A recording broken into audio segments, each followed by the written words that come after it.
ఆరోపణలు ఎదుర్కొంటున్న ఎమ్మెల్యేలు దానం కడియం శ్రీహరికి స్పీకర్ ఇచ్చిన గడువు నేటితో ముగియబోతుంది. అయితే కడియం శ్రీహరి స్పీకర్ ను కలిసి తనకు మరింత సమయం కావాలని రిక్వెస్ట్ చేశారు. దానం నాగేందర్ నుంచి మాత్రం ఇప్పటి వరకు ఎలాంటి స్పందన లేదు. దానం నిర్ణయం ఎలా ఉండబోతుంది అనేది కూడా తెలంగాణ పాలిటిక్స్ లో హీట్ టాపిక్ గా మారింది. ఇక దానం రాజీనామా చేస్తారా, మరింత సమయం అడుగుతారా అనేది సస్పెన్స్ గా మారింది. అయితే వారిద్దరికీ స్పీకర్ మరింత గడువు ఇస్తారా, లేదు అంటే గడువులోగా సమాధానం ఇవ్వాలని వేటు వేస్తారా అన్నది ఉత్కంఠంగా మారింది.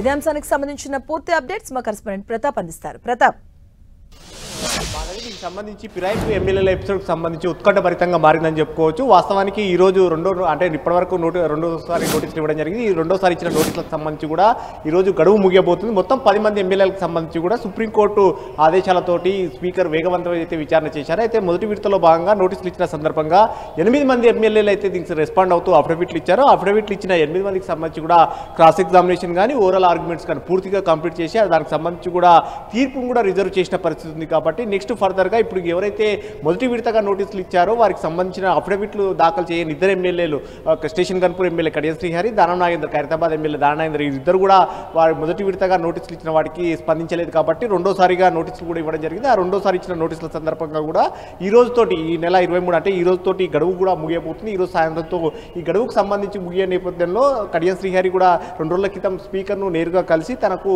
కాస్త గడువు కావాలి, దీనికి నోటీసులకు స్పందించేందుకు గడువు కావాలని కూడా కోరడం జరిగింది. అయితే దానం నాగేందర్ మాత్రం ఇప్పటి వరకు ఇంకా ఎలాంటి రియాక్షన్ జరిగినట్టు కూడా మనకు అధికారికంగా ఎలాంటి సమాచారం అందట్లేదు. కాసేపటి క్రితం స్పీకర్ గడ్డం ప్రసాద్ కుమార్ను కూడా టెంటివి ప్రయత్నం చేసింది. స్పీకర్ గడ్డం ప్రసాద్ కుమార్ కూడా దీనికి సంబంధించి కూడా తనకు ఈ విషయానికి సంబంధించి అఫీషియల్గా దీనికి స్పందించేందుకు ఆయన నిరాకరించినప్పటికీ కూడా మనకు ఇంటర్నల్ సోర్స్గా మనకు అందుతున్న సమాచారం ప్రకారం ఇప్పటివరకు ఇంకా దానం నాగేందర్ అయితే స్పీకర్కి ఎలాంటి దానికి సంబంధించి రెస్పాండ్ కావడానికి అయితే ఇప్పటివరకు ఇంకా ఎలాంటి గడువు అయితే కోరినట్లు కూడా ఇప్పటివరకు అయితే సమాచారం మనకు అందుతున్న సమాచారం ప్రకారంగా అయితే తెలుస్తుంది. అయితే దీనికి సంబంధించి దానం మాత్రం 2 రోజుల క్రితం కూడా ఢిల్లీకి వెళ్ళడం జరిగింది. ఢిల్లీలో పార్టీ అధిష్టానం పెద్దలంతా కూడా కలిసి దీనికి సంబంధించి స్పీకర్ రెండోసారి కూడా నోటీసులు ఇచ్చారు. కాబట్టి ఏ విధంగా రియాక్ట్ కావాలనే దానికి సంబంధించి కూడా అధిష్టాన పెద్దలు కలిసి వచ్చిన తర్వాత నేరుగా శాసనసభ వ్యవహారాల శాఖ మంత్రి శ్రీధర్ బాబుతో కూడా భేటీ కావడం జరిగింది. ఆ భేటీ సందర్భంగా శాసనసభ వ్యవహారాలకు సంబంధించిన సెక్రటరీ కూడా ఈ భేటీలో పార్టిసిపేట్ చేయడం జరిగింది. స్పీకర్ నోటీసులకు సంబంధించి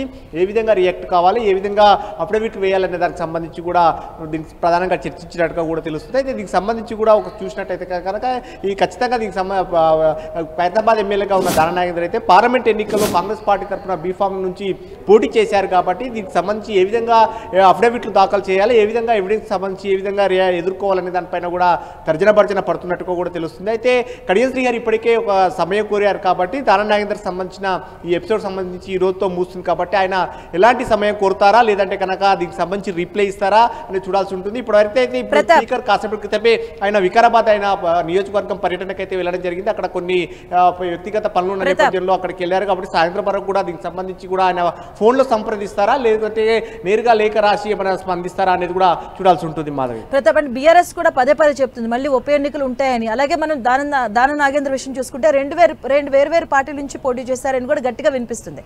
సో దానం నాగేందర్ విషయంలో ఎలాంటి చర్యలు ఉండే అవకాశం ఉంటుంది? ఎస్ మాధవి, ఈ విషయంలో మాత్రం ఎగ్జాక్ట్గా చూసినట్టయితే చట్ట ప్రకారంగా ఫిరాయింపు ఆరోపణల విషయానికి సంబంధించి ఫిరాయింపుదారుడుగా పూర్తిగా దానం నాగేందర్కి సంబంధించి పూర్తి ఎవిడెన్స్ అయితే కనపడతా ఉందని చెప్పుకోవచ్చు. ఎందుకంటే పార్లమెంట్ ఎన్నికల్లో ఆయన కాంగ్రెస్ పార్టీ బీఫామ్ నుంచి పోటీ చేశారు. కాబట్టి దీనికి సంబంధించి పూర్తి ఆధారాలకు సంబంధించి బీఆర్ఎస్ కూడా దీనికి సంబంధించి కూడా ఎవిడెన్స్ వేయడం జరిగింది. అయితే మిగతా 8 మందికి సంబంధించి ఎవరెవరైతే ఆరోపణలు ఎదుర్కొంటారో మొత్తం 10 మందికి సంబంధించిన వారి విషయంలో 8 మంది మాత్రం పార్టీ మారలేదంటూ వారు చెప్పడం కానీ, క్రాస్ ఎగ్జామినేషన్ కానీ, ఓరల్ ఆర్గ్యుమెంట్స్ విషయంలో సంబంధించి కానీ వారు అదే అంశానికి సంబంధించి కట్టుబడి ఉన్నారు. దానికి సంబంధించి కాంగ్రెస్ పార్టీ కండువా విషయంలో మాత్రం అది దేవుడి కండువా, మేము సీఎం మాత్రమే కలిసాం తప్ప ఇక్కడ పార్టీకి యాక్టివిటీలలో కాంగ్రెస్ పార్టీ యాక్టివిటీస్లలో పాల్గొనలేదని చెప్పేసి కూడా చెప్పుకుంటూ వచ్చారు. కానీ కడియం శ్రీహరి విషయంలో కానీ దానం నాగేందర్ విషయంలో మాత్రం ఆ పరిస్థితి లేదని చెప్పుకోవచ్చు. ఎందుకంటే కడియం శ్రీహరి పూర్తిగా తన కూతురు కడియం కావ్య విషయానికి సంబంధించి పార్లమెంట్ ఎన్నికల్లో పోటీ చేసే సందర్భంగా కడియం కావ్యకు సంబంధించిన అఫిడవిట్లో ఆయన సంతకం చేయడం కానీ, ఆ తర్వాత క్యాంపెయినింగ్లో పార్టిసిపేట్ చేయడం కానీ, కొన్ని కాంగ్రెస్ పార్టీకి సంబంధించిన కార్యక్రమాల్లో కూడా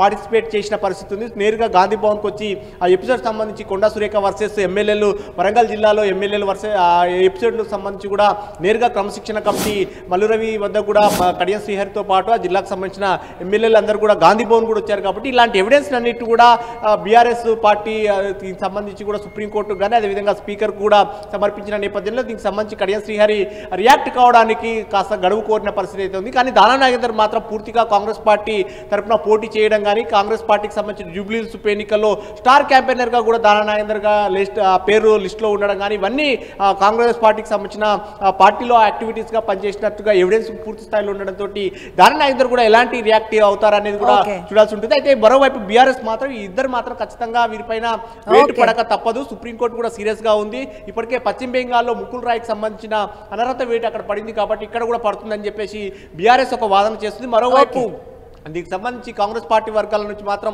దీనికి సంబంధించి ఖచ్చితంగా న్యాయ పోరాటం చేస్తాం. ఈ విషయానికి సంబంధించి స్పీకర్ వద్ద ఉంది కాబట్టి స్పీకర్ నిర్ణయమే ఫైనల్ అవుతుంది. స్పీకర్ తీసుకునే నిర్ణయానికి సంబంధించి స్పీకర్కి సంబంధించి మీకు చెప్పుకోవడానికి తమకు అవకాశాలు ఉన్నాయి, మార్గాలు ఉన్నాయని కూడా ఇక్కడ వీరు కూడా చెప్తున్న పరిస్థితి అయితే ఉంది. అయితే ఈ స్పీకర్ ఇప్పుడు మాత్రం ఇచ్చిన నోటీసులు ఏవైతున్నాయో ఆ నోటీసులకు సంబంధించి మాత్రం కడియం శ్రీహరి మాత్రం కాస్త గడువు కోరిన పరిస్థితి అయితే ఉంది. దానం నాగేందర్ మాత్రం ఇప్పటి వరకు ఎలాంటి అఫీషియల్గా మాత్రం గడువు కోరినట్టు కూడా ఎలాంటి అధికారికంగా సమాచారం అయితే లేదు. సాయంత్రం వరకు గడువు ఉంది కాబట్టి సాయంత్రం లోపు ఆయన ఏ విధంగా రియాక్ట్ అవుతారనేది కూడా చూడాల్సి ఉంటుంది. దీనికి సంబంధించి ఇప్పటికే పార్టీ అధిష్టానం వద్ద చర్చలు జరపడం కానీ అదేవిధంగా శాసనసభ వ్యవహారాల శాఖ మంత్రి శ్రీధర్ బాబుతో కూడా ఆయన చర్చలు జరిపారు కాబట్టి ఆయన పార్టీ లైన్ ఏం చెప్పింది, పార్టీ లైన్కి సంబంధించిన నిర్ణయం ప్రకారంగా ముందుకు వెళ్లే అవకాశం ఉంటుంది. దానం నాగేంద్రను సంప్రదించే ప్రయత్నం చేసినప్పటికీ ఆయన ఫోన్ ఆఫ్లో ఉంది కాబట్టి ఆయన సంప్రదించలేకపోయినా స్పీకర్ మాత్రం ఆయన ఈ విషయానికి సంబంధించి దానం విషయంలో మాత్రం స్పందించేందుకు అఫీషియల్గా నిరాకరించడం జరిగింది. Right, thank you.